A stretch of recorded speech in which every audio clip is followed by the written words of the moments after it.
Let's look at another handy function when cleaning up data in Excel. A lot of times if you're importing data or copying and pasting data from another source, you'll have lots of space issues. Here's an example of some data where we've got a lot of spaces in between the text item number and the actual number.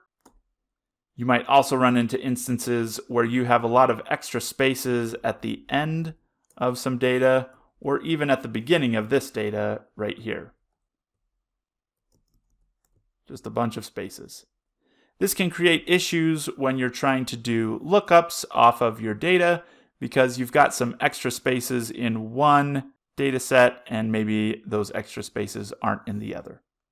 So we can use the trim function to help us out.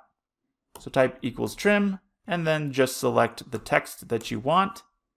And what trim is going to do is it's going to remove all spaces in your data except for in between words or phrases.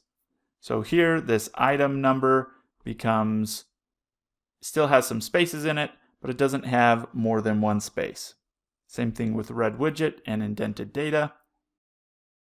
If we double click in here, it's still going to show us the formula. So if we wanted to hard code these, we could copy it and then come over here to paste and paste the values. And now when we double click in here, you can see there are no extra spaces at the end and no extra spaces at the beginning.